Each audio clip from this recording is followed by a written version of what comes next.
अच्छा बाबूजी, मैं बिरहा गायिका पूजा निगम अपनी पूरी पार्टी की ओर से हाथरस, गैंगरेप व दरिंदगी की शिकार मनीषा वाल्मीकि जी को नम आंखों से पुष्पांजलि अर्पित करती हूँ। और एक नारी होने के कारण मैं अपने बिरहा के माध्यम से हाथरस कहानी के लिए आवाज उठाई हूँ। वैसे देखिए, कलाकार एक दिशा निर्देशक होता है। अगर कोई भी घटना होता है तो कलाकार अपनी आवाज को जरूर उठाता है। भूमिका की लाइन है कैसे मास्टर?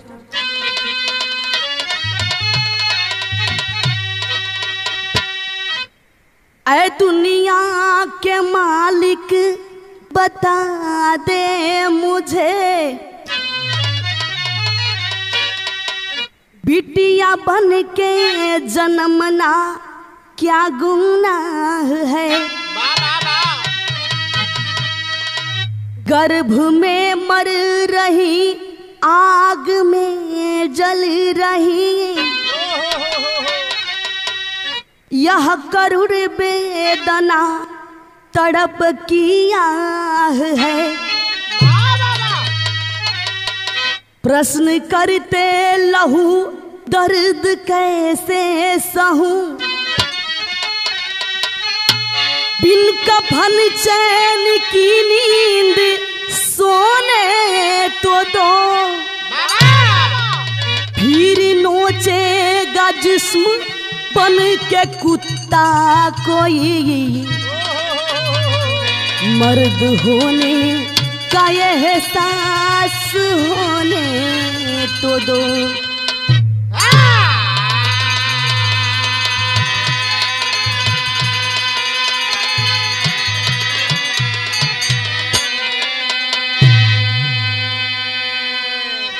आए दिन ये बलात्कार, हत्या, मर्डर होता जा रहा है, लेकिन पुलिस प्रशासन, नेता, राजनेता सब चुप्पी साधे बैठे हैं। समझ में नहीं आता है कि क्या यह वही हिंदुस्तान है, यह वही सोने की चिड़िया है। लेकिन हो बाबूजी, जो पापी दुराचारी, जो दुराचार करते हैं, जो इस घटना को अंजाम देते हैं, क्या वो नहीं सोचते कि इसके आगे क्या होगा? लेकिन उन लोगों के लिए ये सब तो लगता है कि आसान हो गया है। अरे जरा गौर करो, अगर एक नारी मर्द को पैदा कर सकती है तो नारी मर्द को मिटा भी सकती है। मास्टर, कव्वाली के छोड़ा, भाव पे आ जा। और इस भाव में यह मेरी आवाज है कि नेता, राजनेता, पुलिस प्रशासन, सभी लोगों को गौर करना है और फील करना है ये चीज। क्या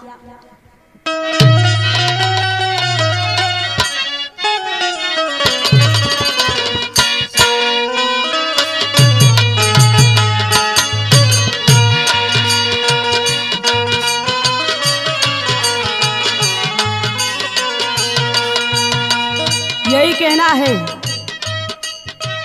यहाँ बेच देते हैं,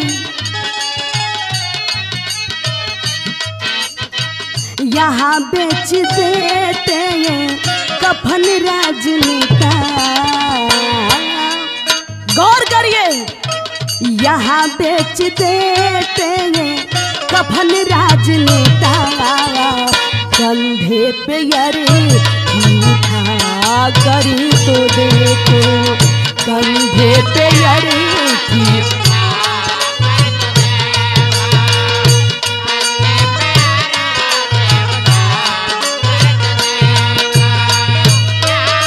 क्या बात है।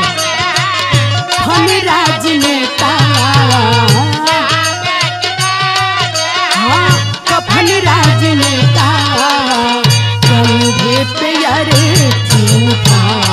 करी तो देखो।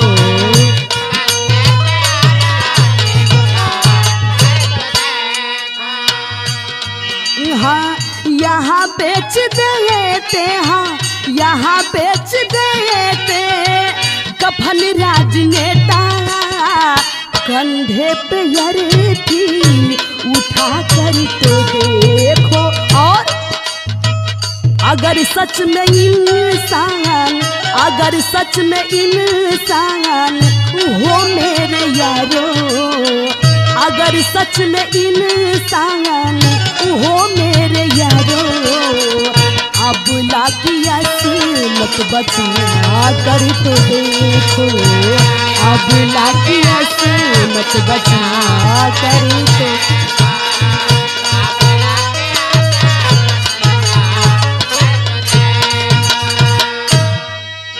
मास्टर नज्म के लाइन है,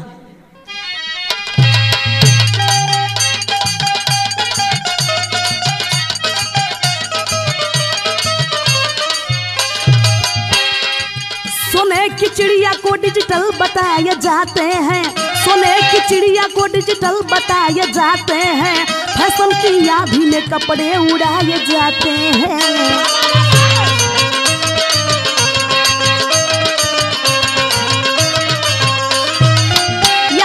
कृष्ण राम गौतम गांधी खेले हैं, उन्हीं के आंगन में क्यों अबला आज अकेले हैं।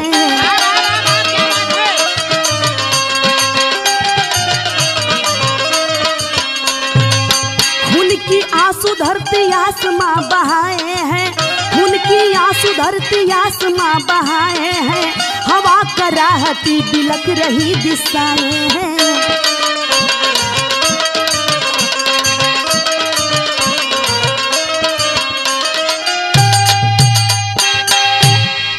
इतना जघन्य अपराध हो रहा है, लेकिन सोने की चिड़िया को डिजिटल बताने वाले जरा गौर करिए। उस दिन ताला टूटेगा संविधान के पेटी का, जिस दिन जिस्म निचोड़ा जाएगा किसी मंत्री के बेटी का। क्या बात है? ये बातें जहर लगेगी, लेकिन ये सच्चाई है, यह रियलिटी है। मास्टर गीत लगल के शिवा,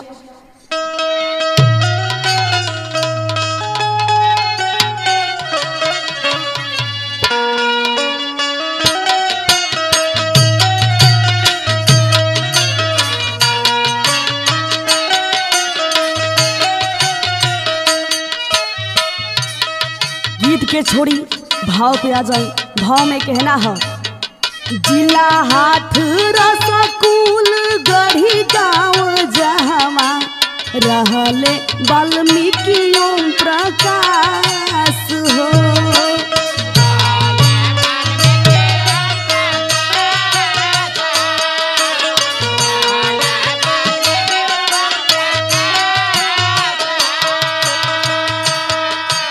नारी आशा देवी बाड़ी, नारी आशा देवी घर में दूगो कुमार रहले, बिटिया मनीषा रहली खास हो।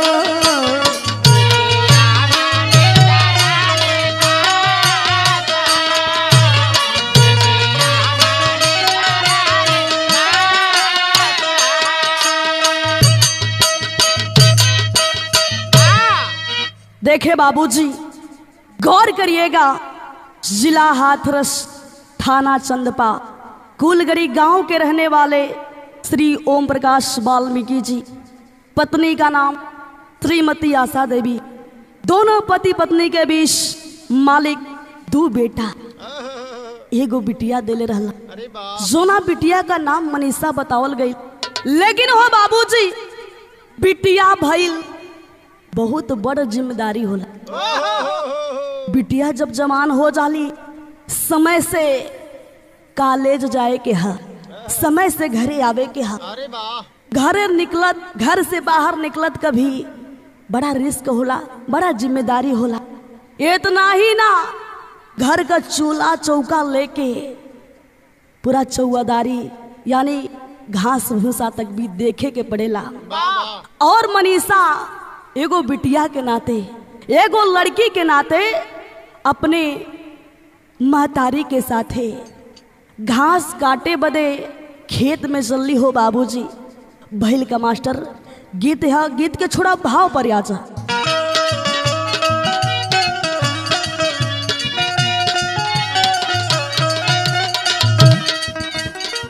घास लावे गईली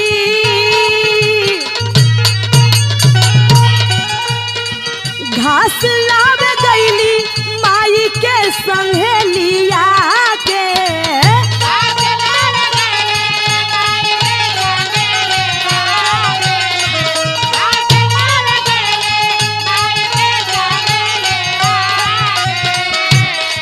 हाँ घास लावे गईली माई के संहेलिया के पापी मुदैया रहे बैठल पापी मुदैया रहे बैठल कि खेतवा में घटिया लगा के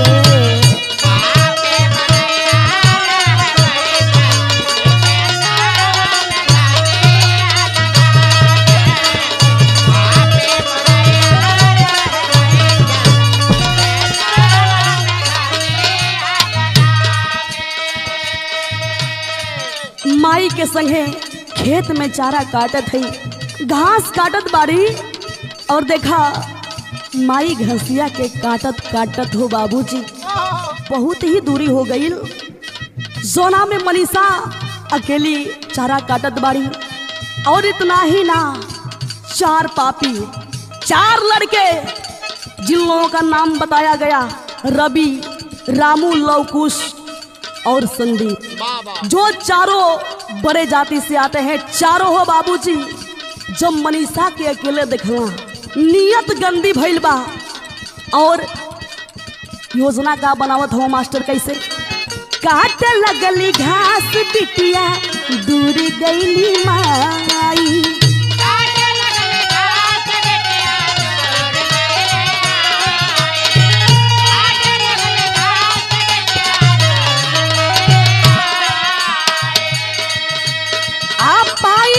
अकेला पापी पाई के अकेला पापी नीच गईले आई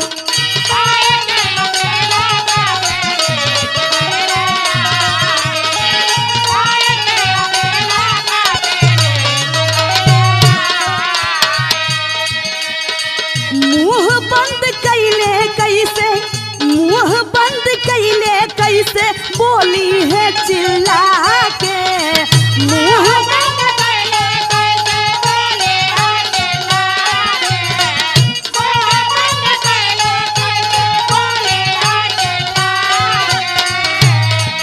हाँ मुंह बंद कैले कैसे बोली है चिल्ला के पापी मुदैया रहे बैठल पापी मुदैया रहे बैठल कि खेतावा में घटिया लगा के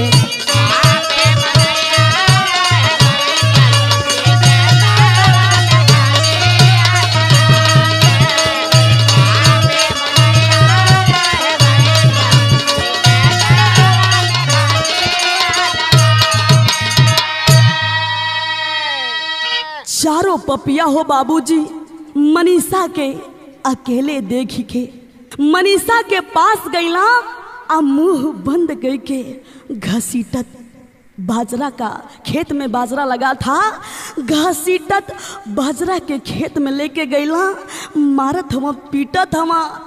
मनीषा पूछ रही है कि भैया भैया मैं क्या गुनाह की हूँ, भैया मैं आप लोगों का क्या बिगाड़ी हूँ, होता है क्या।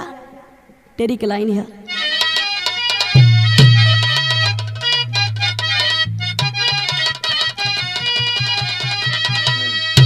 कुम्हिलाई अंतर मन से गुड़िया अरे कुम्हिलाई अंतर मन से गुड़िया बस कसूर मेरी की एक लड़की हूँ भाई भाई भाई यही कहती है क्या मेरा कसूर है। लेकिन जानते हो भैया जानते हो मेरी बात को ध्यान से सुनो एक नारी के चीर हरण पे, एक नारी के चीर हरण पे महाभारत भी होता है। खाक हुई सोने की लंका, खाक हुई सोने की लंका, विवेक जिस पल सोता है। भैया कहा जाता है विनाश काले विपरीत बुद्धि। और सुनो भैया, जब बिलख रही थी अबला, जब बिलख रही थी अबला, जहां विनय भावना हारी है, कुछ तो मुझ पर रहम करो, कुछ तो मुझ पर रहम करो, तेरे घर भी बहन महतारी है। गिड़गिड़ा रही है भैया, क्या मैं बिगाड़ी हूं, क्या मैं बिगाड़ी हूं, भैया हमें छोड़ द लोगन। लेकिन हो बाबूजी पपिया नहीं मल्लन, पपिया पाप पे उतर गई हुआ और गुड़िया लाचार बेबस, लाचार बेबस, कुछ होश नहीं बा, जरा सा होश बाटे, वही होश में भगवान के ध्यान लगावत है। इतना ही नहीं, मैं भी नारी हूँ, मैं भी लड़की हूँ, बिरहा गा रही हूँ, लेकिन जब रोड पे निकलती हूँ कुछ लुच्चे लफंगे बोलियां बोलते हैं, उस टाइम उस समय बस मन में यही होता है कि भगवान अब से ऐसा दोबारा ना हो। हर एक लड़की यानी हिंदुस्तान की हर महिला बहन बेटी असुरक्षित हैं। जैसे वो मनीषा भगवान को याद कर रही है। कैसे मास्टर?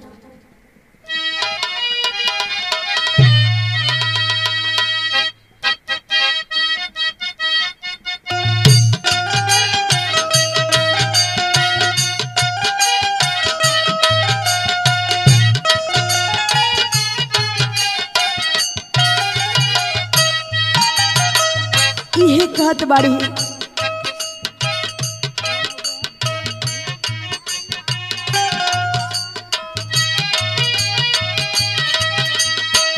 आवा कन्हैया आवा, द्रौपदी का भैया आवा, आवा कन्हैया आवा, द्रौपदी का भैया आवा, अबला का सुनीला पुकार हो।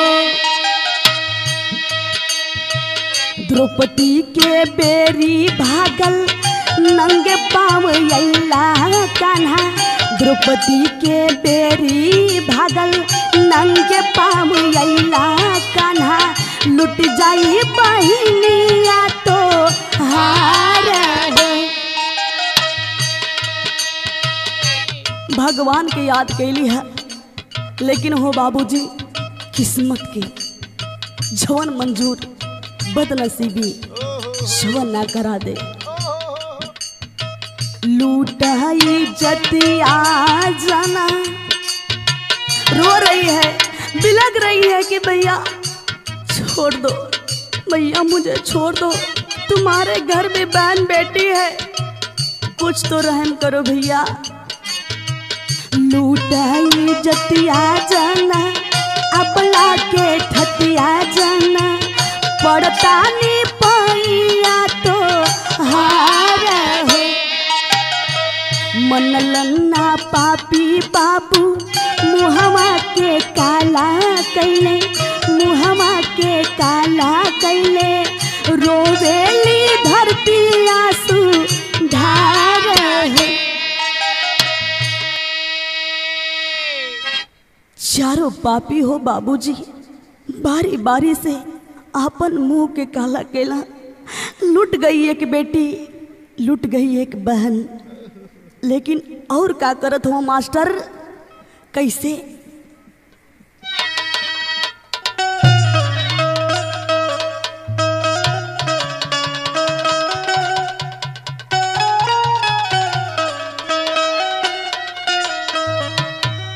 इस जघन्य अपराध को अंजाम दे करके पापी करते हैं क्या? कैसे मास्टर?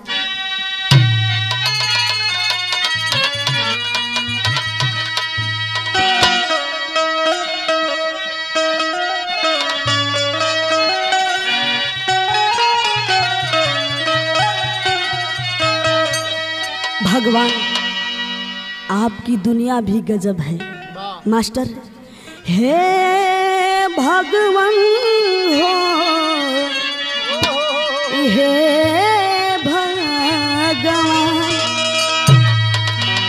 फिर चाह की ना, हाँ फिर चाह की ना बाग में कोयलिया, अरे फिर चाह की ना बाग में कोयलिया, जुबान पापी काटे लगले हो। देखियो बाबूजी, मनीषा के उ पापी जिभिया के काट देला कि ना ही इसकी जीभ रहेगी और ना ही हमारे बारे में किसी को कुछ बताएगी। इतना ही ना और का करत हुआ।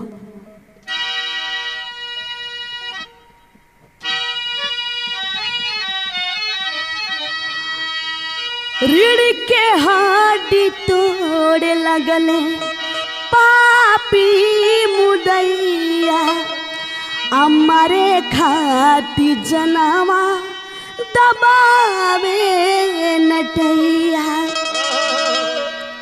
और हो बाबूजी का कैलन, कभी कहूँ कि ना, हाँ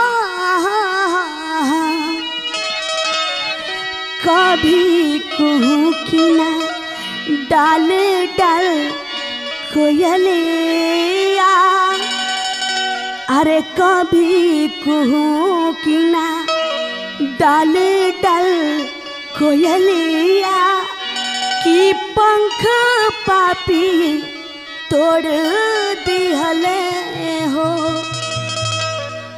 मनीषा के रीढ़ का हड्डी हो बाबूजी मार पीट के कसैया तोड़ दिहला। अब तो ना ही चलने के लायक है और ना ही बोलने के लायक है और ना ही मुंह दिखाने के लायक है। लस्त पस्त हालत में पड़ी है। माई खोजत बाड़ी, आवाज देत बाड़ी और वहीं से चारों पापी फरार हो गेला। माई आवाज देत बाड़ी, मनीषा तू कहाँ बाड़ू, मनीषा बिटिया तू कहाँ हो। माई जब खोजत बिटिया के पास अली, अब बेहोशी हालत में जब अपना बेटी के पवलिया, माई के कलेजा फटे लागल, मुंह में कलेजा आ गेलो बाबूजी। पछाड़ खाए के बिटिया के पास गिर गईली, आ गोदिया में लेके पूछो तारी की बेटी तोरा की का हो गई, तो के तुम्हारी हालत के बनावल है। सारी बात के सारी वो पाप वाली बात के मनीषा बतौली है कि मम्मी माई हमारे साथे का भइल, सारी बात के बतौली। और माई जोर जोर से चिल्लाई के रोवत बाड़ी। गांव जवार का लोग सब लोग जुटल बा वही खेत में, वही खलिहान में। और बिटिया के मनीषा के लोग लात फात के लेके गई हॉस्पिटल। कैसे मास्टर, आल्हा के लाइन है।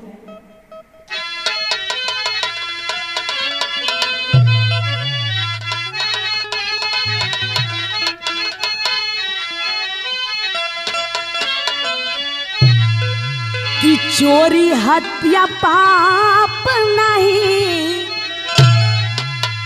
कहल गई हो बाबूजी। केहू कितना हो बड़ हुई, केहू कितना हो रुपया वाला होई, या काहे न बड़ जात से होई, लेकिन पाप कई के केहू अपने आप के बचा ना पाई। कि चोरी हत्या पाप नहीं छुपे दुनिया में बाबू,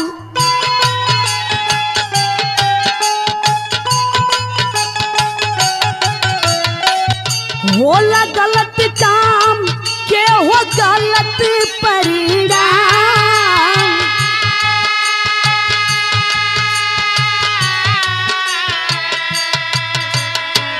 जयम कॉलेज अली गढ़ में भर्ती भैली बाबू।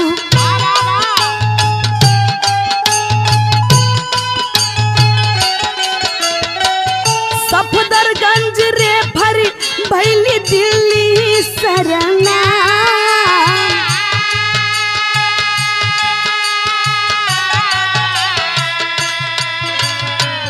रवि रामुलो कुसना दीप पकड़ले बाबू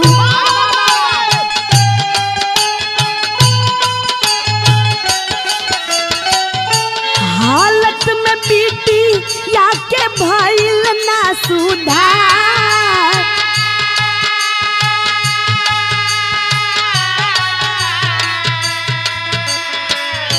29 सितंबर घिरले चाँद बिच बदरिया बाबू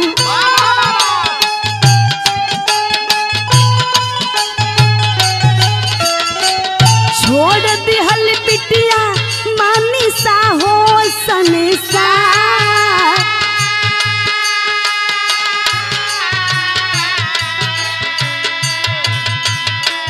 परिजन के लाश नहीं मिलल बहिनी का बाबू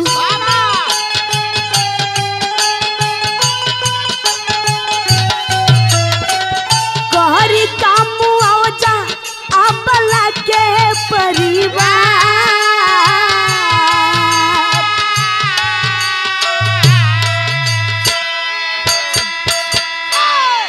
माई बाबू घर परिवार के लोग लाद के लेके गईला सफदरगंज दिल्ली हॉस्पिटल में, जहां से मनीषा रेफर कर गई। फिर लेके गईला JM कॉलेज अलीगढ़ में, वहां भर्ती हुई। भर्ती भइल बाड़ी, इलाज चलत है। और इधर माई बाबू थाना चंदपा पे दौड़त हवा मुकदमा दर्ज करावे बदे। मुकदमा दर्ज होत ना बा। धीरे धीरे 1 2 दिन 3 दिन 4 दिन 5 दिन यानी 8 9 दिन भइल मुकदमा दर्ज नहीं हुआ। और इधर मनीषा भर्ती है, इलाज चल रहा था। 8 9 दिन के बाद हो बाबूजी तबीयत में कोनो सुधार ना आइल। मनीषा ये दुनिया के छोड़ के चल गई। और घर परिवार वाला जलने की बिटिया दुनिया से चल गई तो लाश मांगत हुआ पुलिस वालन से, लेकिन बाहर पुलिस वालों की गुंडागर्दी, जो ये बेटी की लाश उसके परिवार वालों को नहीं देते हैं। रातों रात मिट्टी का तेल छिड़क कर उस बेटी की लाश को जला देते हैं। इतना गुंडागर्दी। हाँ, गिरफ्तारी हुई उन चारों की, रवि रामू लौकुश संदीप की। तो गिरफ्तारी होने से क्या फायदा? अगर जेल में हम हैं, हमें अच्छी सुविधा मिल रही है, व्यवस्था मिल रही है, तो यह सजा नहीं है जेल में रहने से। अब तो बस यही है, जस्टिस फॉर मनीषा। उन पापियों को फांसी की सजा दी जाए। माई बाबू डिमांड करते हो फांसी का, लेकिन सिर्फ माँ बाप ही नहीं, हम पूरे हिंदुस्तान के लोग खड़े हैं। हिंदुस्तान के लोग ही नहीं, जितनी हिंदुस्तान की नारियां हैं सब की सब खड़ी हैं। कैसे मास्टर खड़ी के लाइन है।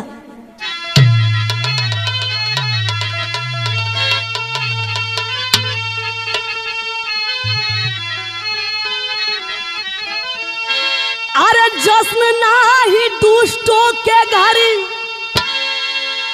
अरे जश्न नाही दुष्टों के घर, उदासी चाहिए। अब बीच चौराहे पर कुत्तों को बस फांसी चाहिए।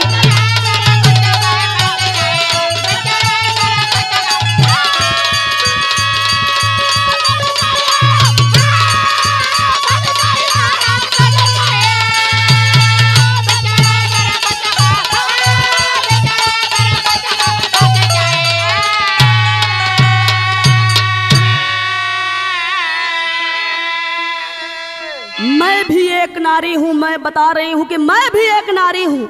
हमारे अंदर भी खौफ है, लेकिन क्या जो चारों दरिंदे हैं उन लोगों की पैदाइश अच्छी नहीं थी या उन्हें संस्कार नहीं अच्छा मिला? कैसी माँ, कैसी उन लोगों के घर की माँ थी। इन लोगों को कहा जाता है जो अपने आप को बड़े बनते हैं, शिक्षित बनते हैं, इन लोगों को कहा जाता है एजुकेटेड हो करके इन्फीरियर। कैसे मास्टर? किसी भी घटनाक्रम को राजनीति से जोड़ना छोड़ो, आदेश संरक्षण पापी को जो उसका कमर भी तोड़ो। अरे नहीं संवेदना और मुआवजा की राशि चाहिए, तो बीच चौराहे पर कुत्तों को अब फांसी चाहिए।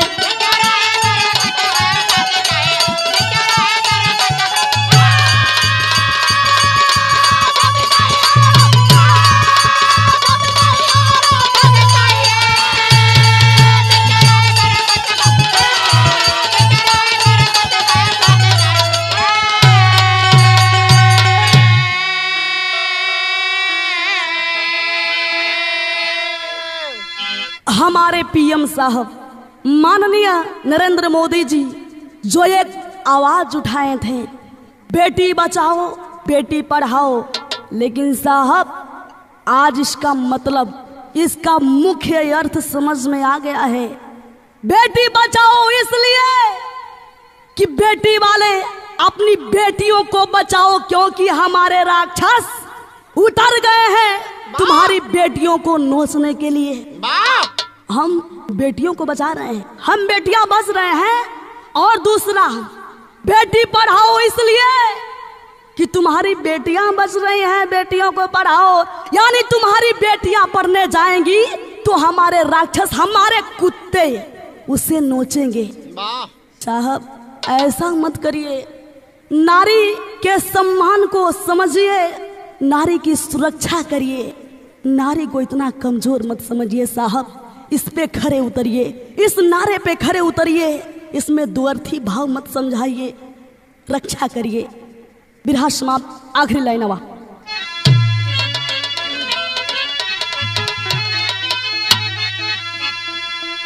कि जय जयकार गुरु जद्दू जी की जय अमर फुलवारी। अरे गुरु श्री नारायण संग मिटवा अध बिहारी हो।